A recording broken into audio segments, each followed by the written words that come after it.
Live mula sa GMA Network Center.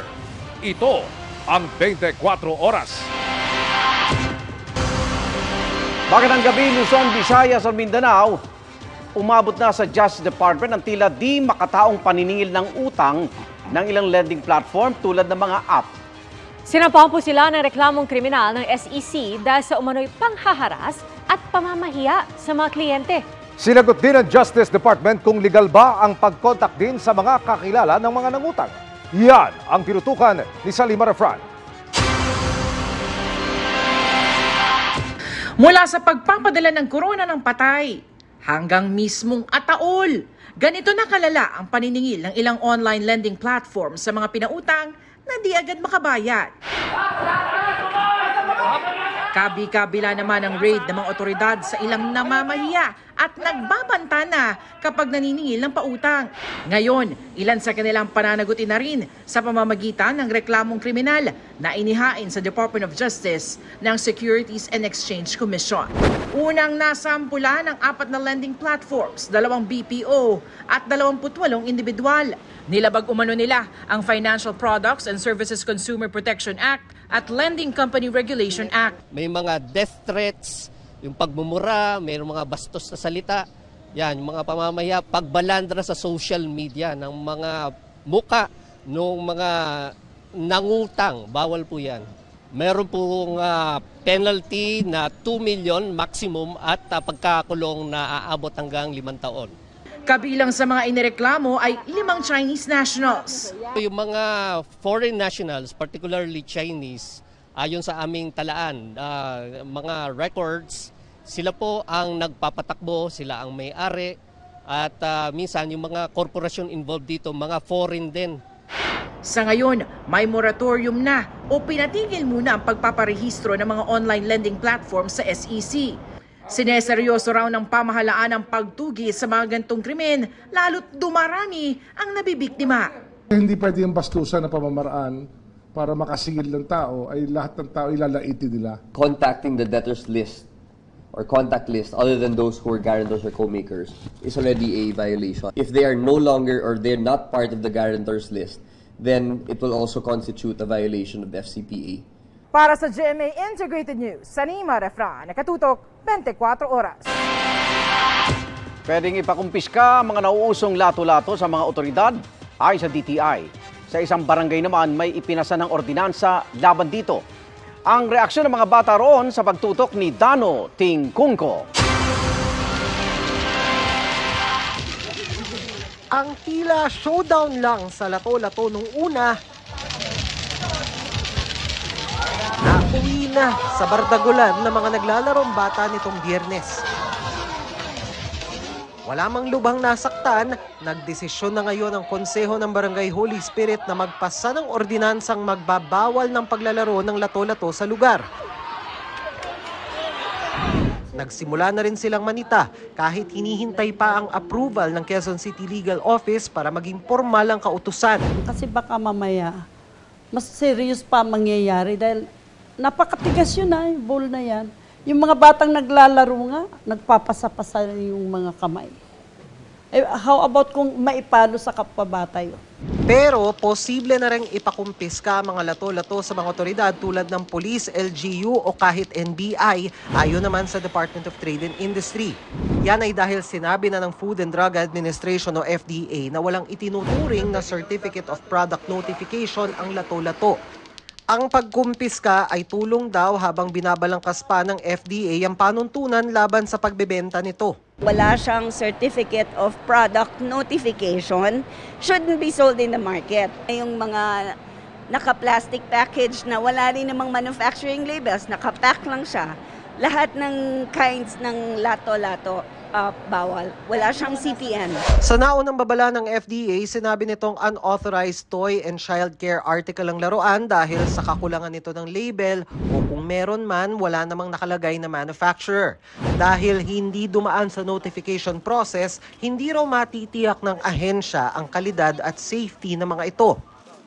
Approved sa marami mga mga hakbang pero ang ilang mga batang nakausap ko, malulungkot daw. Ano naisip mo laruin na iba na, kapalit ng lato-lato?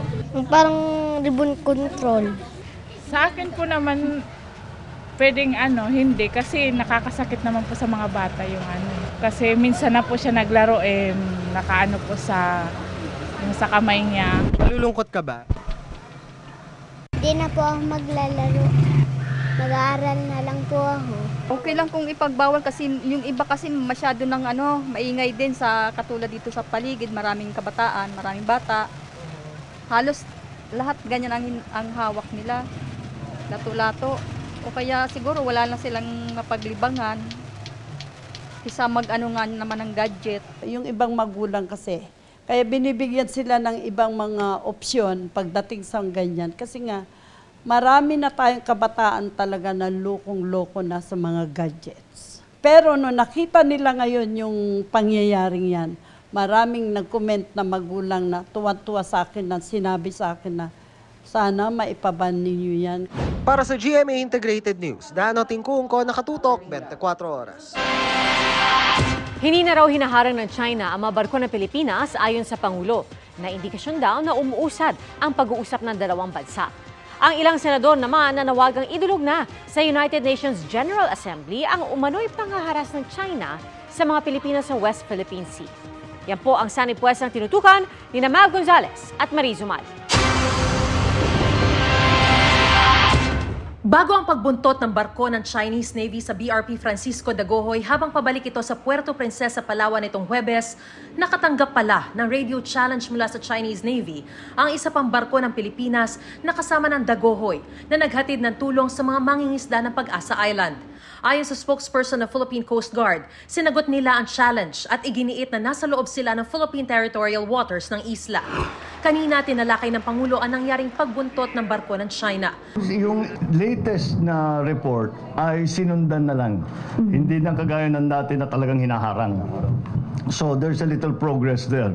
Dagdag pa ni Pangulong Marcos, base raw sa projection ng Bureau of Fisheries and Aquatic Resources, ay mas lalaki na ang huli ng ating mga mangingisda ngayon dahil mas nabibigyan na raw sila ng pagkakataong makapangisda, resulta ng patuloy na pag-uusap ng dalawang pamahalaan. Kaya nga raw tuloy ang pakikipag-usap ng ating gobyerno sa gobyerno ng China sa anumang paraan. Kabilang ang naging pag-uusap nila ni Chinese President Xi Jinping nitong Enero. Nung kami nagkita, ay sinabi ko, unahin na lang natin yung fisheries. Huwag na natin pag-usapan yung teritoryo. Dahil hindi naman tayo makakapag-decide ngayon dito na nag-uusap tayo. Unahin niyo yung mga fisheries. Dahil sinasabi ko, wala namang kasalanan yung tao. Bakit na natin paparusahan? So, we are making some progress in that regard. Pero ang nangyaring pagbuntot ng barko ng China, latest na sa mga tila panghaharas ng China sa mga Pilipino sa West Philippine Sea. Kaya sa Senado, may inihain ng resolusyon para himukin ang gobyerno na dalhin ang issue sa United Nations General Assembly. Kahit na may higruling tayo, yung China patuloy na hinaharas yung ating Navy, nananatili siyang hostile sa ating mga mangingisda, at yung ating fishing industry na in jeopardy na nga ay lalo niyang patuloy niyang pinipressure. May kakayahan na pagsabihan ang China na mag-behave ka. Gaya ni retired Senior Associate Justice Antonio Carpio, naniniwala si Senadora Risa Ontiveros na makakatulong kung mag-sponsor ng resolusyon ang Department of Foreign Affairs sa UNGA. Ang isang UN General Assembly resolution, bagamat hindi legally binding, meron siyang makahulugang political weight at nagsisilbi pa siyang pagpapahayag ng will at saka consensus ng international community.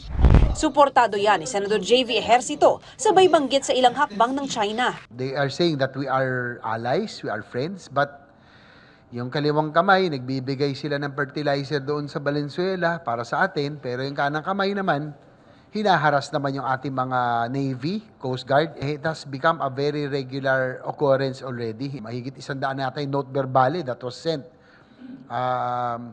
to China by the Department of Foreign Affairs. Parang wala naman si ginagawang aksyon. Pero paalala ni Senador Sani Angara, importante pa rin ang diplomasya. Gaya ng ginagawa rin daw ng Amerika sa pagbisita ng kanilang State Secretary sa China. Yung option yon ititimbang natin dun sa interest ng bansa, di ba?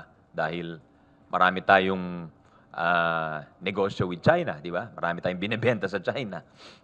Marami tayong OFW sa China, di ba? So, yung mga ganon klaseng dapat timbangin natin sa ibang interest ng bansa. Sinusubukan pa namin kunin ang panig ng Department of Foreign Affairs. Para sa GMA Integrated News, ako si Mav Gonzalez. At ako si Mariz Umali. Nakatutok kami 24 oras.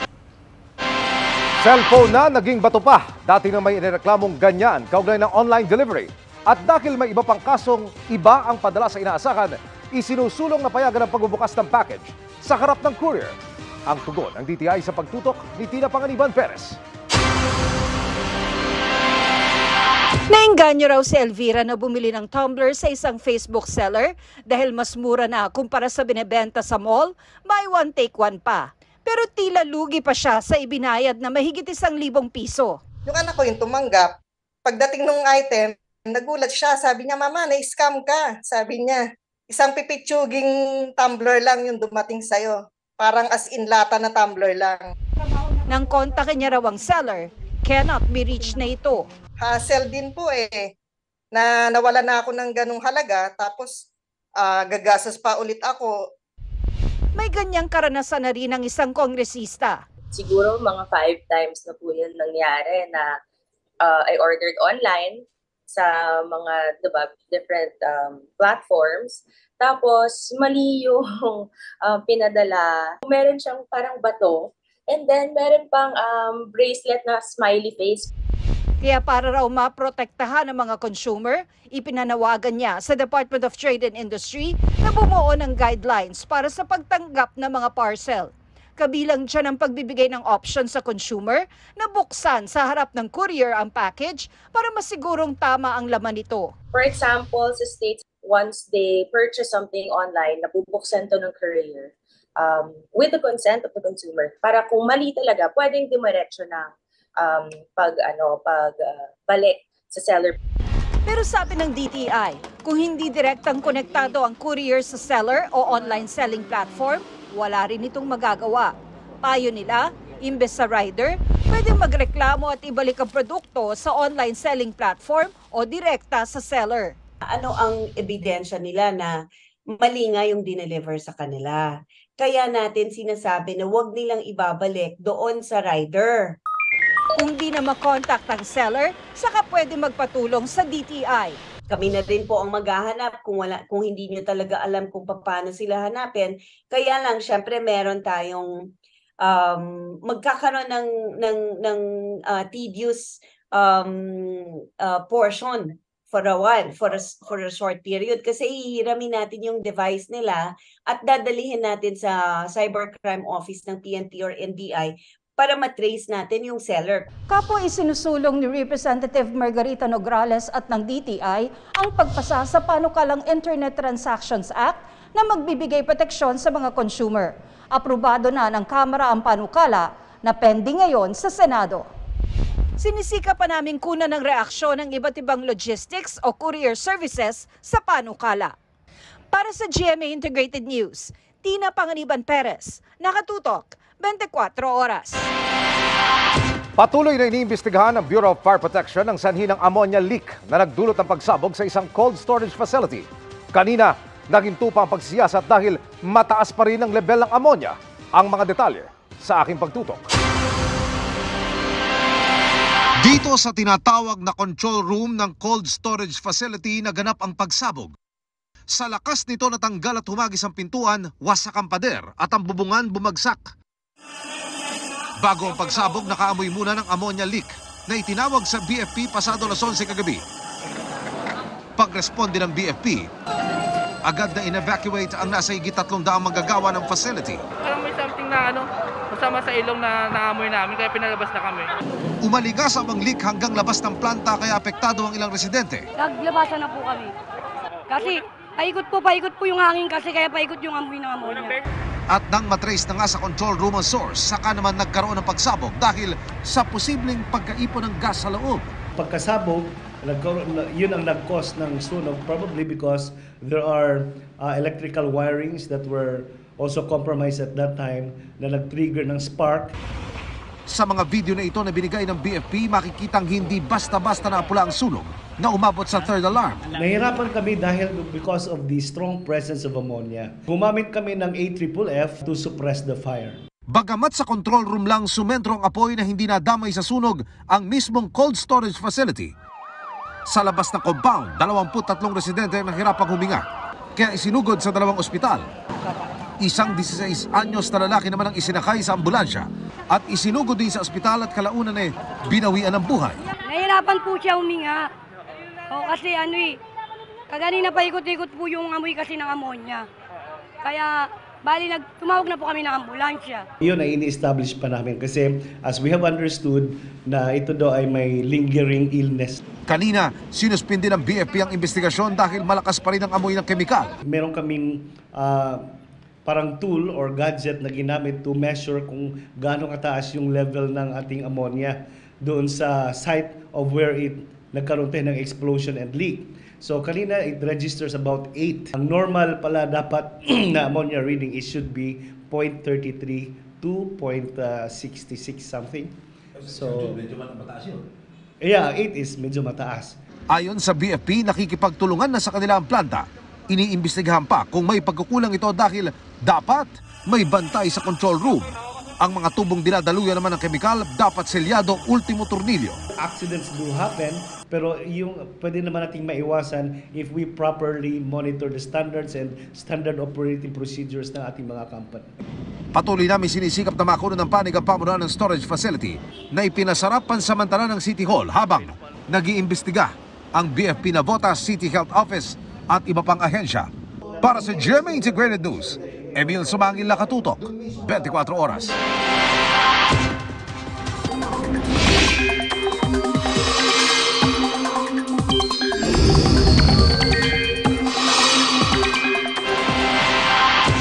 Magandang gabi mga kapuso, ako si Maureen Shrivers at narito na ang latest sa lagay ng panahon. Bahagyang nadagdagan ng mga lugar na apektado ng Intertropical Convergence Zone o ITCZ. Hindi na lang kasi yan sa Mindanao umiiral kung hindi umaabot na rin hanggang sa Palawan. Sa ngayon, ayon sa Pag-asa, walang namamataang bagong sama ng panahon sa bansa. Pero posibleng magpatuloy ang pag-iral ng ITCZ sa mga susunod na araw. Bukod sa epekto nito, asahan din ang localized thunderstorms. Base sa datos ng Metro Weather, umaga bukas may pag-ulan na sa Sulu Archipelago at ilang bahagi ng Soc-Sargen. Sa hapon, halos buong Mindanao na ang uulanin. Malalakas ang ulan at may tsansang magtuloy-tuloy yan sa Zamboanga Peninsula. Halos buong araw namang uulanin ng Visayas. Malawakan ang ulan sa hapon at sa gabi. Maraming lugar din ang uulanin sa Luzon. Kabilang na dyan ang Northern Luzon, Central Luzon, Mimaropa at Bicol Region. Uulanin din ang Mimaropa at may heavy to intense rain sa ilang bahagi ng Palawan. Sa Metro Manila, posibleng maulit yung mga pag-ulan bukas ng hapon o ng gabi. Dahil malakas ang buhos ng ulan, kapag may thunderstorms, patuloy na maghanda sa posibleng pagbaha. Yan muna ang latest sa lagay ng panahon. Ako po si Maureen Shrivers. Ito ang GMA Integrated News Weather Center. Maasahan anuman ang panahon.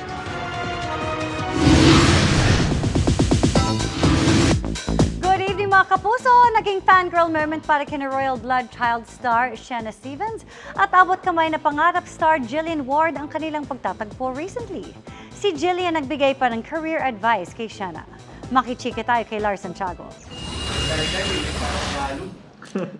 Sa set ng abot kamay na pangarap, nagkaroon ng cute na bisita si Dr. Annalyn Santos, Jillian Ward. Dinalaw kasi siya ng kapuso child star at gumaganap bilang Lizzie na anak ni Ding Dong Dantes sa Kapuso Murder Mystery Series na Royal Blood, si Shanna Stevens. Tuwang-tuwa nga raw si Jillian habang nakikipag-usap kay Shanna. Idol ko po kita. Gusto ko po maging Dadalita. Bakit hindi mo, di ba? Guys, pwede, Daldalita. Pero makikipag-usap ko sa mga baboy at bibi doon, ha? Sa pakikipag-usap kay Shanna, hindi nga raw napigilan ni Jillian na maalala ang kanyang pagiging child star 14 years ago, noong siya'y 4 years old pa lang. Parang na-realize ko po talaga na dalaga na po talaga ako. Una sa lahat po, baby pa siya pero kilala niya po ako. Tapos alam niya po yung mga dati ko pong ginawa, Trudy's and Daldalita. Sobrang saya naman daw ang nararamdaman ni Shena nang makita ang iniidolo. 100%. Oh, cute! I want to be like you. You're my idol. She's very good at acting and also singing. Dito lang, parang ngayon ko lang po narinig talaga from super mga baby po na actors na parang ginagawa po nila akong role model. So, I would like to work with you one day. Would you like that too? Yeah. Siyempre, di na rin pinalagpas ng dalawa na mag-collab sa pagtitiktok. From a former child star to another, ang payo raw ni Jillian kay Shena. Sa ngayon, hindi mo pa siya sobrang ma-appreciate kasi baby ka pa talaga. So sa ngayon, enjoyin mo lang yan. Pero darating yung oras na magdadalaga ka, mas magkaka-insight ka sa ginagawa mo. And always respect your coworkers. At bago siya nagpaalam, may request si Shena kay Ate Jillian. Can you please watch me in Royal Blood? Of course, I will. Let's watch Shena po sa Royal Blood. Or Santiago updated sa showbiz happening. May pag-agos pa rin ang lava mula sa Bulkang Mayon na ang inabot na distansya ay mas mahaba na sa pinakamahabang tulay sa Pilipinas. Pero ayon sa FIVOX, hindi pa yan ang hudyat para masabing puputok na ang bulkan. At nakatutok live si Jessie Cruzat ng GMA Regional TV, Balitang Bicolandia. Jessie? Pia, ikalabindalawang araw na nga ngayon, buhat ng itaas ng FIVOX ang Alert Level 3 sa Bulkang Mayon. Pero ang bulkan patuloy pa rin sa ipinapakitang abnormalidad. 9 na araw nang walang patid ang mga aktibidad ng Bulkang Mayon. Ang pag-agos nga ng lava flow nito, umabot na sa 2.5 kilometro ang haba, mas mahaba pa sa San Juanico Bridge. Lalong malayo ang nararating ng mga debris nito na lampas 3 kilometro. Pero may mga iba pang minomonitor na batayan ng FIVOX para masabi kung malapit nang sumabog ang bulkan. We're specifically looking for a specific, a very special type of earthquake na yung parang mga maliliit na langgam na pag nakikita namin yon, yung mga harmonic tremor na paulit-ulit, ganon. Yun ang binabantayan natin. If that appears, ibig sabihin po na malapit na. Sa ngayon, halos 20,000 residente na ang inilikas sa Albay. Pero tuloy ang giit ni Albay Governor Greg Slagman na 8,000 sa mga ito ang hindi pa naman dapat inilikas dahil nakatira sa labas ng 6-kilometer permanent danger zone. I just hope na makumbinsi tayo nila bakit nga ba talaga sila nagpa-evacuate kung hindi naman sila dapat nagpa-evacuate in the first place. Kabilang sa mga naglikas ng ganyan ang ginubatan LGU. Kahit sila di nila masabi kung kailan niya mag-i-erupt eh. Kaya so, di ako masyado mag-rely sa scientific. But ang importante sa amin is yung safety ng tao. Kaya linagay namin sila sa safer place. Talagang napakatakot po. Unang-una po, hindi natin alam kung ano pang posibleng mangyari sa pagputok ng main volcano. Kaya hindi po kami babalik sa ngayon. Gayon din ang Santo Domingo LGU na isinalang-alang din lang daw ang mga residente kahit nasa labas sila ng permanent danger zone. Pero bukas ay idedecamp o pababalikin na raw nila ang ilang inilikas. Paglilinaw naman ni Governor Lagman, wala siyang ipinapalabas na decampment order. At binabanggit lang daw kung sino lang ang dapat ilikas base sa Mayon Volcano Action Plan ng APSEMO at Manual for Mayon Volcano ng DILG. Samantala, patuloy namang inoobserbahan ng 30 individual na close contact ng 82 anyos na nagpositibo sa COVID-19 sa Gabawan Elementary School sa Daraga. Although po naka-quarantine po sila doon, kahapon po nag-RT-PCR test na po sila. Tapos within 2 to 3 days po lalabas yung resulta po para malaman kung negative or positive po. Sana po sir maging negative po lahat.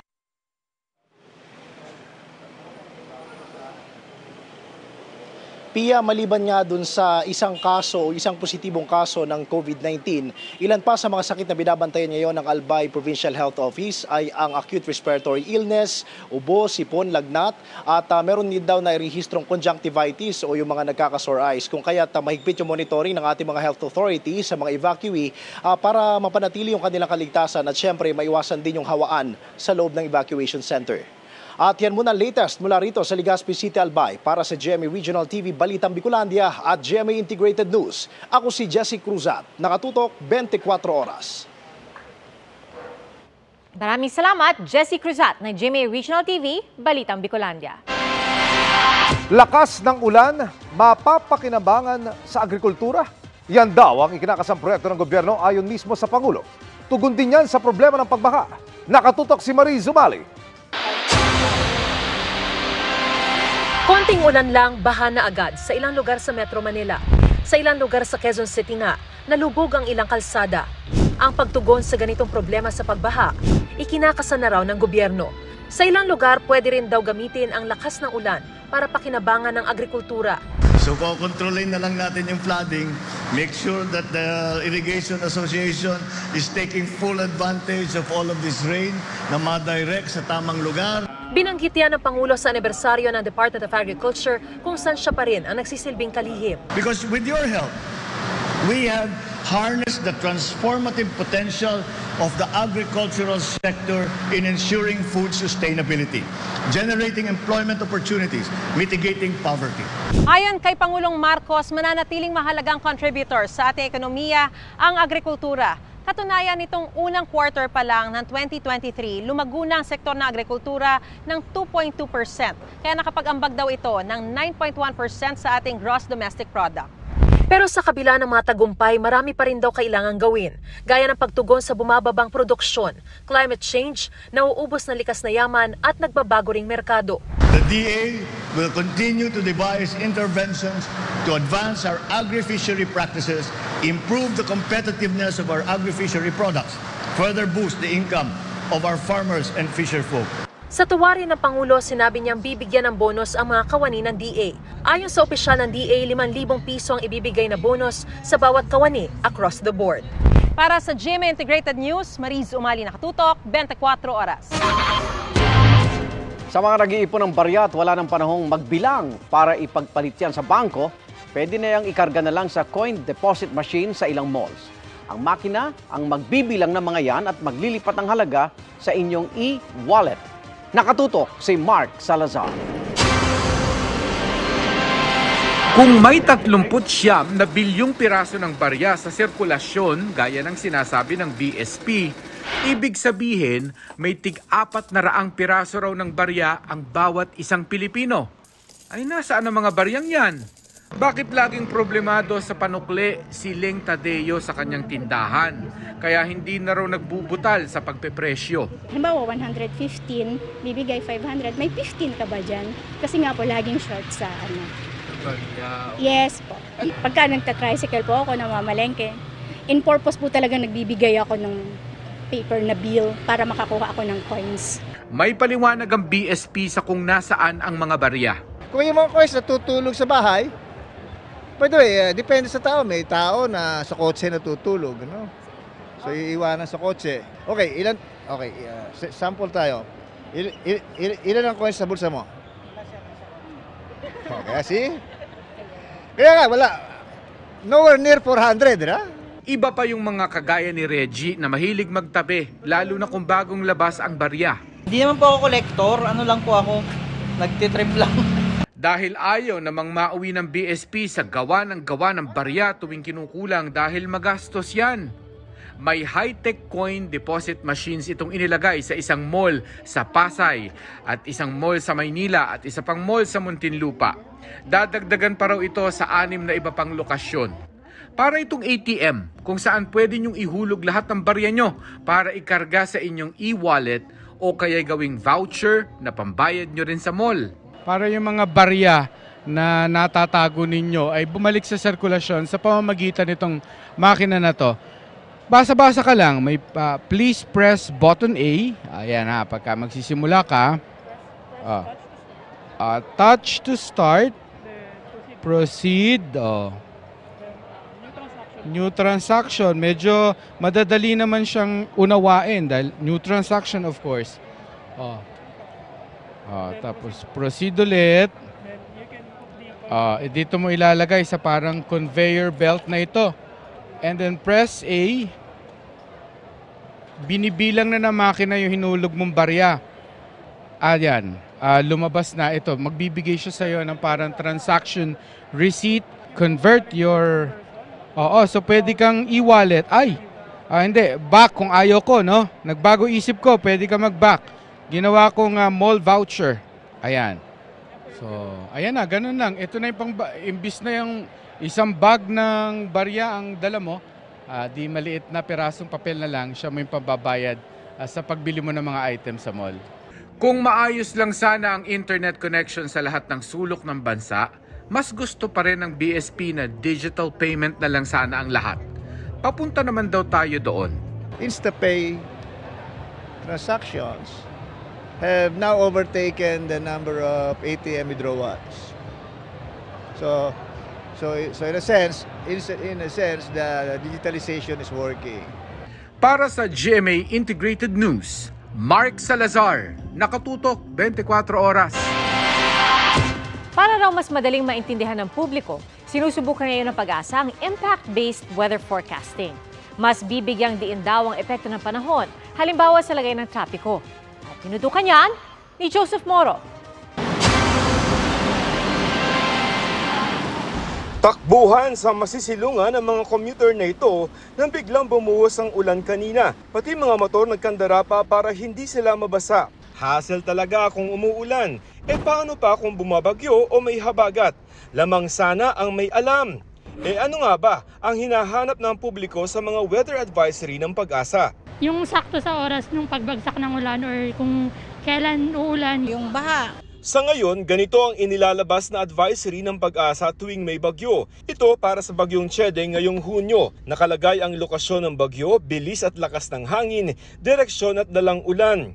May rainfall warning naman tuwing may habagat. Pero para raw mas madaling maintindihan ng publiko ang mga abiso sa panahon, may sinusubukang bagong warning system ang Pag-asa, ang impact-based weather forecasting. Sa impact-based weather forecasting ng Pag-asa, ilalagay na doon ang mga posibleng epekto ng isang bagyo o ng habagat. Halimbawa, ilalagay doon, magkaka-traffic ba, babaha ba, o pwede bang kanselahin ang mga klase.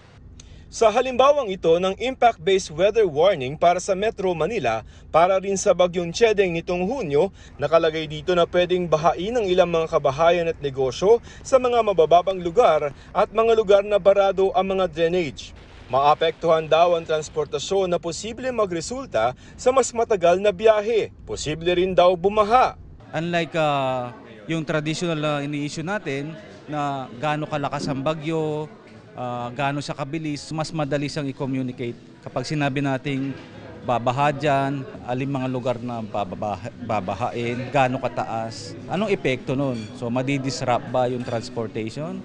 Madidisrupt ba yung educational sector? Yun nga lamang sa mga bagyo at habagat lamang ito maaaring gawin at hindi sa mga thunderstorms na padalas na ng padalas ngayong tag-ulan. Yung mga short-lived medyo mahirap pa sa ngayon, yung mga short-lived na yung mga short-lived event medyo mahirap pa. Hindi yan nakaka-capture kasi ng mga numerical models. May red, orange, yellow at green warning depende sa inaasahang epekto ng isang bagyo at habagat. Ilalagay pa ng Pag-asa sa advisory kung business as usual siya or ang green kasi normally business as usual eh. Ganito rin daw ang ginagawa ng ibang weather forecasting agency sa ibang bansa. Sa ngayon, sa Metro Manila at Cebu pa lamang nila ito sinusubukan at ibinibigay pa lamang nila sa mga LGU ang datos at hindi muna isinasa publiko. Pinipino pa raw ng Pag-asa ang paggawa ng mga impact model at kinakailangan pa ng karagdagang mga tao para sa proyekto. Para sa GMA Integrated News, Joseph Morong, nakatutok 24 oras. Ibinasura ng Sandigan Bayan ang hirit ng prosekusyon na magpresenta ng bagong testigo sa isang kaso kaugnay ng umano'y ari-arian ng pamilya Marcos. Ito yung tungkol sa shares umano nina dating Pangulong Ferdinand Marcos Sr. at dating First Lady Imelda Marcos sa Eastern Telecommunications Philippines Incorporated na nakarehistro umano sa ibang tao. Gusto sanang palitan ng prosekusyon ng 9 nilang testigo ng isang opisyal ng korte. Ang ilan daw kasi Sa naunang testigo'y patay na. Meron din tumangging tumestigo kaya walang sapat na impormasyon kung saan nakatira.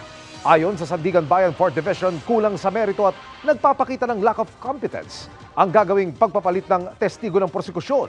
Ayon pa sa korte, hindi katanggap-tanggap na sabihing hindi mahaginap ng prosekusyon ang naunang mga testigo. May isa ng kumpirmadong kaso ng bagong COVID-19 variant na FE.1 sa bansa, ayon sa Department of Health. Galing yan sa subvariant na XBB na nag-mutate naman mula sa Omicron variant. 35 bansa sa 6 na kontinente na ang nakapagtala ng FE.1 subvariant. Pero ayon sa DOH, limitado pa ang impormasyon tungkol sa FE.1. Inaalam pa kung gaano ito kabilis makahawa at kung gaano kalala ang COVID na maaari idulot nito.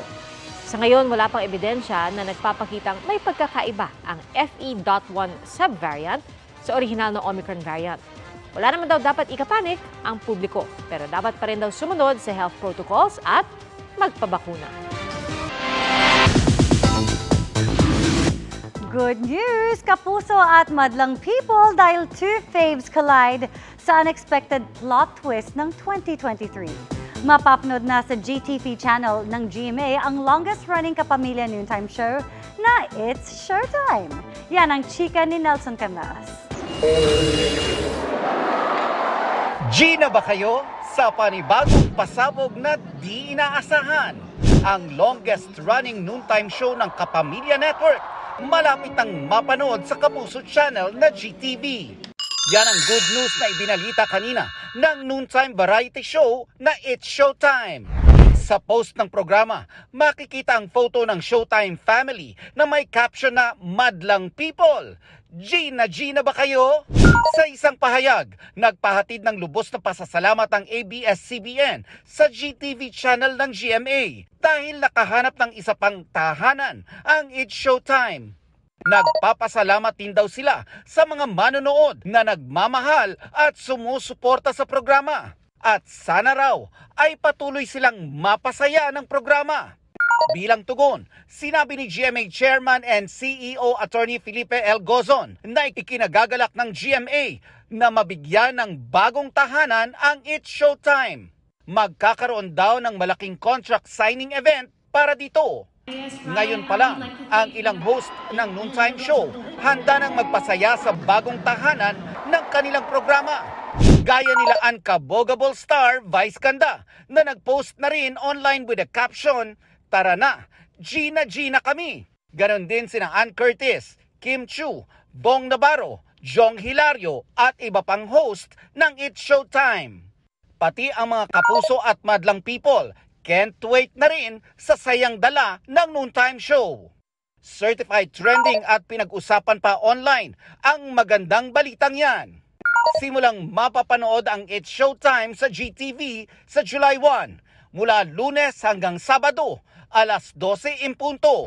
Pagkatapos yan ng nangungunang noontime newscast ng GTV na Balitang Hali. Nelson Canlas, updated sa Showbiz Happenings. And that's my chika this Tuesday night. Ako po si Iya Arellano. Sir Arnold, Miss P, Emil. Maraming salamat, Iya. Thank you, Iya. At yan, iga ng mga balita ngayong Martes. Ako po si Arnold Clavio. Ako po si Emil Sumangil. At ako po si Pia Arcangel. Buong puso para sa Pilipino. Ito ang GMA, walang kinikilingan, walang pinoprotektahan. Walang kasinungalingan, serbisyong totoo lamang. At dahil hindi natutulog ang balita, nakatuto kami 24 oras. Good news mga kapuso! Maaari niyong mapanood ang 24 oras at iba pa naming mga newscast sa aming YouTube channel. I-click lang ang subscribe button na lalabas sa screen. Sa mga kapuso abroad, maaari niyo kaming masubaybayan sa GMA Pinoy TV at sa www.gmanews.tv.